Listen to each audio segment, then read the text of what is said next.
Hello everyone, आज मैं आपके लिए एक्सप्लेन करूंगी सोर्ड ऑफ कमिंग का एपिसोड नंबर 13। तो जैसा कि लास्ट एपिसोड में हमने देखा था कि मास्टर युआन चेनपिंग को मारने के लिए जाने ही वाला था, मगर सेंट जीशांग उसे अच्छे से सबक सिखा देते हैं। साथ ही साथ उन्होंने मास्टर युआन को टाउन छोड़कर जाने का हुक्म दिया, जिसे ना चाहते हुए भी युआन को मानना पड़ा। वही दूसरी तरफ चेनपिंग माओ कुजान को खत्म करने वाला था, लेकिन उसी वक्त मास्टर मिंग ने चेनपिंग को ऐसा करने से रोक दिया। अब उन दोनों के वहाँ से जाते ही चेनपिंग भी अपने घुटनों पर आ गया था। वो बुरी तरह से घायल हो गया, जिस वजह से मास्टर जीशांग उसे हील करने के लिए टाउन ले जाने के लिए बता देते हैं। वही दूसरी तरफ माओ कुजान की ग्रैंड मदर पर किसी ने हमला किया था, जो देखो काफी ज्यादा घबरा जाता है।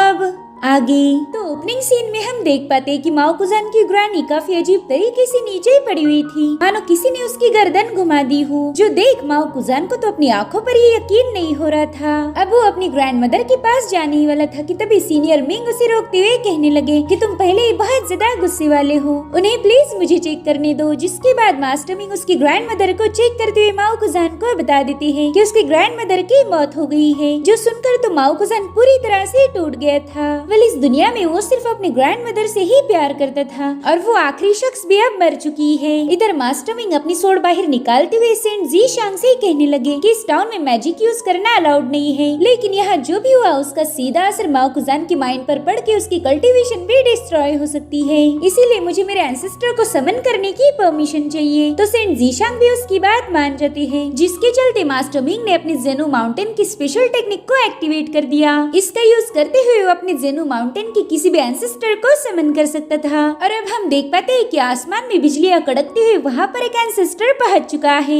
वेल, बेसिकली एक सोल्जर का सोल था, और लास्ट वीडियो में ही हमने देखा था कि मास्टर मिंग भी एक सोल्जर है। अब वो एंसेस्टर मास्टर मिंग से पूछने लगा कि बताओ मैं तुम्हारी क्या मदद कर सकता हूँ। जिस पर मास्टर मिंग जवाब देते हुए कहने लगे कि इस जगह पर कोई मैजिक नहीं है, तो मैं चाहता हूँ कि आप अपने मैजिकल पावर का यूज करके इस औरत की भटकती हुई सोल को कलेक्ट कर लीजिए। मैं उनकी सोल को जेनु माउंटेन के एंसेस्टर के पास भेजना चाहता हूँ, ताकि उसकी आत्मा को शांति मिले। तो एंसेस्टर तुरंत ही माओ कुजान की ग्रैनी की सोल को कलेक्ट करने लगा। इधर निंग्याओ चेनपिंग को अपनी पीठ पर कैरी करते हुए बड़ी ही तेजी से भाग रही थी। उतने में ही चेनपिंग को होश आ गया, वो तो बस निंग्याओ को घूरे जा रहा था। तभी निंग्याओ की फ्लाइंग सोड अपने रिफ्लेक्शन के जरिए निंग्याओ को दिखा देती है कि देखो ये बंदा तुम्हें कैसे घूरे जा रहा है। वहीं पर निंग्याओ ने भी ये सब देखकर तुरंत ही इमरजेंसी ब्रेक लगा दिए। इधर चेनपिंग दोबारा से बेहोश होने का नाटक करने लगता है, मानो उसे निंग्याओ की पीठ से उतरना ही नहीं। हालांकि निंग्याओ ने तुरंत ही उसे जमीन पर पटक दिया, तो चेनपिंग तुरंत ही उसे समझाता है कि निंग्याओ मुझे तो अभी अभी होश आया था। और उतने में ही उसकी सोल दोबारा से उसकी बॉडी से बाहर आने की कोशिश करने लगी, जिससे चेनपिंग को काफी ज्यादा दर्द होकर वो दोबारा से बेहोश हो गया। इधर निंग्याओ से डांटते हुए कह रही थी कि तुम इतने भारी हो कि मानो मैं किसी पत्थर को लेके भाग रही थी, और अब तुम्हें होश आने के बावजूद भी तुम्हें मेरी पीठ से उतरना नहीं है। बड़े बदतमीज आदमी हो तुम। और उतने में ही वो पीछे मुड़ के देखती है जहाँ पर चेनपिंग बेहोश पड़ा था, जो देखकर निंग्याओ तो काफी ज्यादा घबरा गई। उससे कह रही थी कि मरने की हिम्मत भी मत करना, वरना मैं तुम्हें कभी माफ नहीं करूंगी।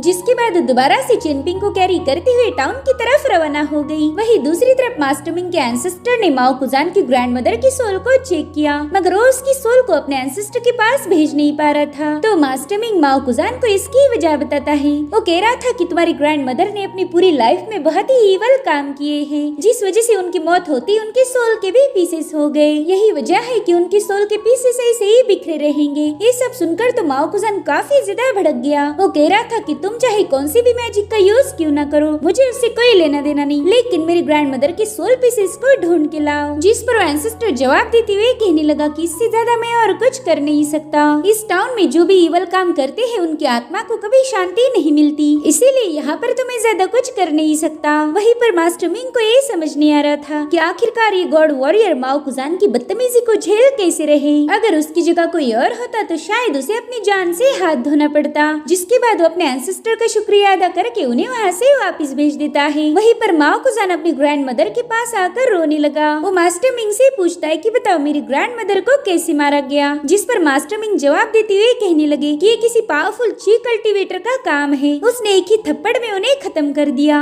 देखो ये तुम्हारे लिए काफी अच्छा एग्जाम्पल एग्जाम्पल है कि कर्मा ने कैसे तुम्हारे मुंह पर थप्पड़ मार दी। तुम चेनपिंग को मार के अपनी ग्रैंड मदर को सेफ रखना चाहते थे और ये सब उसी का कॉज एंड इफेक्ट है। जैसे ही तुम चेनपिंग को मारने के लिए घर से बाहर गए तभी किसी ने यहाँ आकर उन्हें खत्म कर दिया। जो सुनकर माओ कुजान इमोशनल होकर कह रहा था कि इसका मतलब तो ये है कि मैंने ही मेरी ग्रैंड मदर का खून किया है। अगर मैं घर से बाहर नहीं जाता तो शायद वो जिंदा होती। जिस पर मास्टर मिंग कहने लगे कि शायद तुम सही भी हो और गलत भी। आज तुम यहाँ होते तो उन्हें बचा लेते, मगर तुम 24 घंटे तो घर पे नहीं रह सकते थे, इसलिए आज न कल ये तो होना ही था। जिस पर माओ कुजान गुस्से में कहने लगा कि इनोसेंट लोगों को मारना क्राइम है। इस टाउन में कोई किसी की जान नहीं ले सकता और अगर किसी का कत्ल हुआ तो उस कातिल को पनिशमेंट भी मिलनी चाहिए। अब अगर मैं रिवेंज लेने के लिए किसी को मार दूं तो तुम बीच में नहीं आओगे। तुमने तो मेरा साथ देना चाहिए, मगर तुम यहाँ पर नेकी की बातें कर रहे हो। तुम्हारे जैसे पावरफुल लोग अगर मुझे इंसाफ नहीं दिला सकते तो तुम्हारी कल्टीवेशन किसी काम की नहीं और ना ही मेरा मार्शल कल्टीवेटर बनने का कोई फायदा है। जिस पर मास्टर मिंग जवाब देते हुए कहते कि हम कल्टीवेटर किसी की भी जान ले सकते हैं, इसमें तो कोई शक नहीं, मगर किल करने का लाइसेंस इतना आसान नहीं होता।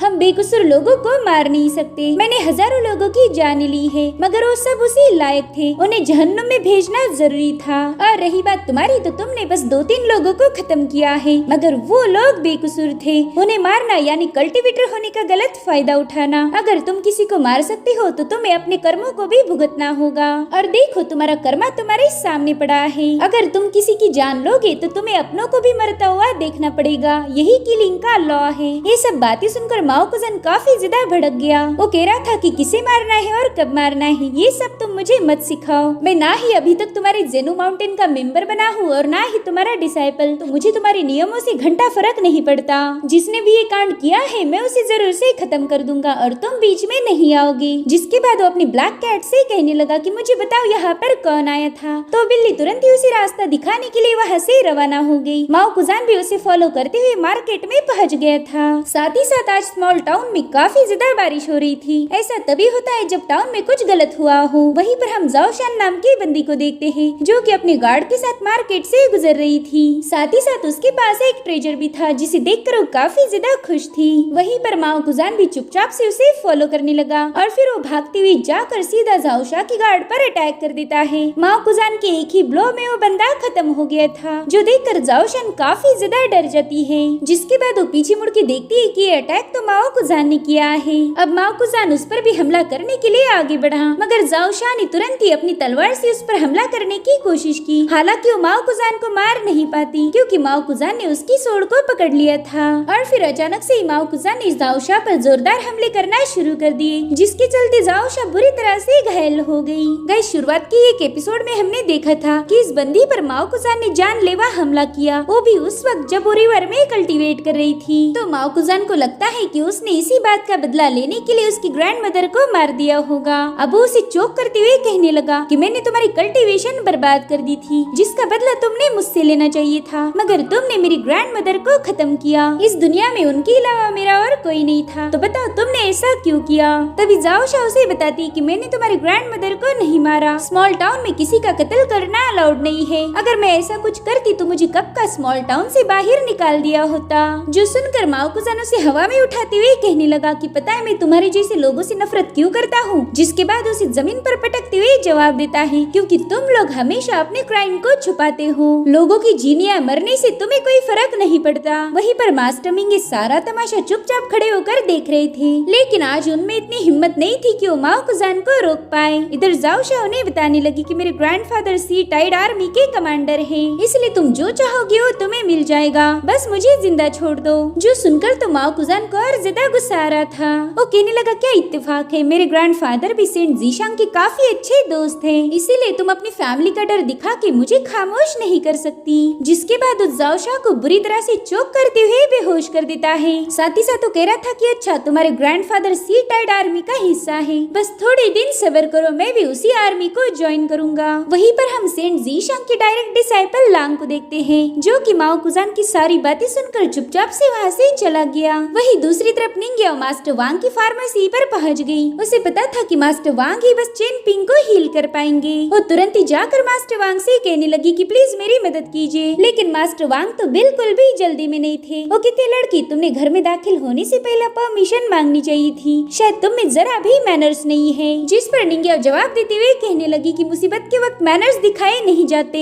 आप जल्दी से मेरी मदद कीजिए। तभी मास्टर वांग चेनपिंग से पूछते कि क्या तुम्हें ज्यादा तकलीफ हो रही है? तो कहता है हाँ मुझे बहुत ज्यादा पेन हो रही है। तो हंसते हुए कहने लगे ठीक है फिर उसे बर्दाश्त करो, मैंने तुम्हें 1000 बार बताया था कि तुम्हें हमेशा सबके साथ अच्छे से रहना है, लेकिन नहीं, तुम्हें तो लोगों से पंगे लेने थे। चेनपिंग तुम्हारे पास शुरू से कोई पावर नहीं, इसलिए लाइफ का हर एक दिन तुम्हारे लिए किसी ब्लेसिंग से कम नहीं होना चाहिए। मैं काफी दिनों से ऑब्जर्व कर रहा हूँ कि तुम एक रेबल जैसे बर्ताव कर रहे हो, तुम उन लोगों से पंगे लेते हो जो तुम्हें चींटी जैसा मसल सकते हैं। अगर तुम्हें अपनी लाइफ से लगाव ही नहीं था तो तुमने भी अपनी माँ के साथ ही मर जाना चाहिए था। खैर गलती मेरी है कि मैंने तुम्हें कल्टीवेशन सिखाने की कोशिश की। मुझे मेरे मास्टर याओ ने पहले ही बताया था कि चेनपिंग को कुछ भी सिखाने का कोई फायदा नहीं, क्योंकि कुछ ही सालों में वो मारा जाएगा, लेकिन मैंने उनकी बात नहीं सुनी और देखो तुम्हें कल्टीवेशन सिखाकर मेरी सारी मेहनत जाया हो गई। जिसके बाद वो निंग्याओ से कहते हैं कि इसे जल्दी से जमीन पर पटक दो, ऐसे अपने पार्टनर को पीठ पर लेके नहीं घूमते। ये चेनपिंग तो है ये बेशरम, मगर तुम काफी ज्यादा समझदार हो।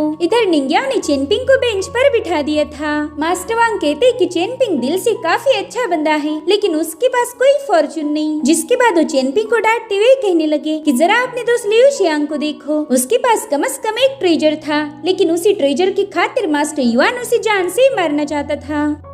लियू शियांग तो बस एक बार मरा, लेकिन उसका बदला लेने के लिए तुम 10 बार मर चुके हो। तुम्हारे जैसे कमजोर लोगों ने हमेशा दबके रहना चाहिए, मगर नहीं, तुम्हें तो बहादुरी दिखानी थी। यहाँ पर मास्टर वांग भले ही चेनपिंग को डांटे क्यों न रहे हो, मगर उन्हें उसकी काफी ज्यादा फिक्र थी। तभी निंग्या उनसे कहती कि मास्टर आपको चेनपिंग को जो पनिशमेंट देनी है वो आप दे सकते हो, मगर प्लीज पहले उसे हील कर दीजिए। जिस पर मास्टर वांग कहते अरे हाँ मैं तो भूल ही गया, तुम चेनपिंग से काफी ज्यादा प्यार करती हो, तो तुम्हारी खातिर मैं उसे हील कर दूंगा। जिसके बाद मास्टर वांग चेनपिंग पर अपनी स्मोकिंग पॉट से टच करते हुए कहने लगे कि जल्दी से उस ब्रीदिंग टेक्निक का यूज करो जो मैंने तुम्हें बचपन में सिखाई थी। इसलिए चेनपिंग तुरंत ही ब्रीदिंग टेक्निक को एक्टिवेट कर देता है और उसके ऐसा करते ही उसे अचानक से नींद आ गई। वो बड़े ही अलग पोस्चर में वहीं पर लेट जाता है, साथ ही साथ उसकी बॉडी से अब स्ट्रॉन्ग ऑरा रिलीज हो रही थी, जो देखते ही निंग्या मास्टर वांग से पूछने लगी कि शायद आप ही वो बंदे हो जिसने चेनपिंग को स्पिरिचुअल ऑरा का यूज करना सिखाया था। अब इस पर तो मास्टर वांग ने कोई जवाब नहीं दिया, उल्टा वही निंग्या से एक सवाल पूछते हैं। वो कहने लगे कि बताओ तुम्हारी सिटी की वॉल पर कितने लव स्कार्फ किए गए हैं। तो निंग्या तुरंत ही अपने आईज क्लोज करके उस दीवार को चेक करती है। वो कहने लगी कि उस पर टोटल 18 लव्स हैं, जो सुनते ही मास्टर वांग कहने लगे कि उसमें से 6 लव्स तो वेस्टर्न के लॉर्ड ने लिखे थे, क्या तुम मुझे उन लफ्जों का मतलब बता सकती हो? तो निंग्या कहने लगी कि उस पर थंडरपुल और सोर्ची इटरनल जैसे लफ्ज लिखे हुए हैं, और सबसे आखिर में आते हैं ची, चेन और शुन। ये सुनते ही मास्टर वांग कहते कि मैं जानता हूँ आखिरी के लफ्ज तुमने काफ किए थे। तुमने जब ट्रांसेंडेंट रेल्म के डीमन को मारा था उसी वक्त उस दीवार पर तुमने एक एक लफ्ज कार्व किया। उनकी बातें सुनकर तो निंग्या काफी ज्यादा हैरान हो गई, क्योंकि उस सिटी वॉल उसके शहर की थी। वो कहती कि आपको हमारी सिटी के बारे में इतना सब कुछ कैसे पता? आपको ये बात कैसे पता चली कि मैंने उन डीमंस को मारा था? जिस पर मास्टर वांग जवाब देते हुए कहने लगे कि कुछ सालों पहले एक सोर्ड कल्टीवेटर हुआ करता था। उस बंदे की एक स्पेशल आदत थी, वो जो कुछ भी देखे अपने जर्नल में नोट करता था। उसने जिन जिन भी शहरों को विजिट किया उसकी सारी कहानियां उसके जर्नल में नोटेड थी, मगर उस बंदे की किस्मत खराब, उस स्मॉल टाउन के पास आते ही उसकी मौत हो गई और गलती से उसकी वो नोटबुक मेरे हाथ लग गई। तो मैं कभी कभार उस बुक को पढ़ लिया करता था और उसी बुक से मुझे तुम्हारे बारे में पता चला। तुमने काफी सारे डीमंस को खत्म किया है। उतने में ही निंग्या देखती कि चेनपिंग की बॉडी से बहुत ही स्ट्रॉन्ग ऑरा रिलीज हो रही है, तो इसके बारे में मास्टर वांग से पूछ रही थी। जिस पर मास्टर वांग कहने लगे कि हमारी लाइफ में बस 2 ही रियलिटी है, एक है जिंदगी और एक है मौत। अगर हम गहरी नींद में हैं तो इसका मतलब हमारी मौत हो गई, और फिर जब हम जागते हैं तो समझ लो जिंदगी को हमने दोबारा से ही गले लगा लिया। फिलहाल चेनपिंग की मौत हो चुकी है, जब वो जागेगा शायद उसे नई जिंदगी गले लगा ले। साथ ही साथ वो निंग्याओ को भी कल्टीवेट करके अपनी इनर वॉइस को पहचानने के लिए बता रहे थे। तो निंग्याओ भी उनकी इंस्ट्रक्शंस को फॉलो करते हुए सीधा कल्टीवेशन करने बैठ गई। उसके ऐसा करते ही थोड़ी देर में उसकी बॉडी हवा में फ्लोट करने लगती है। इधर मास्टर वांग निंग्या और चेनपिंग को देखकर कहने लगे कि तुम दोनों भी काफी ज्यादा टैलेंटेड हो, मगर आज तक तुम्हें कोई प्रॉपर गाइडेंस नहीं मिला जिसका यूज करके तुम ब्रेक थ्रू कर पाओ। बेचारी चेनपिंग ने बचपन से ही मुश्किलों का सामना किया है, शायद इसीलिए उसे फ्यूचर को लेकर कोई उम्मीद ही नहीं। मैं न जाने 1000 लोगों को जानता हूँ, मगर चेनपिंग जैसी मुश्किल जिंदगी किसी की नहीं होगी। वही दूसरी तरफ हम लॉर्ड जैंग को देखते हैं, जिन्हें एक लेटर भेजा गया था। सॉन्ग जिनशिन कह रहा था कि शायद ये डायली डायनेस्टी सेक्रेटरी ने भेजा हुआ डॉक्यूमेंट है। तो लॉर्ड जैंग ने तुरंत ही वो लेटर सॉन्ग जिनशिन को देने की कोशिश की,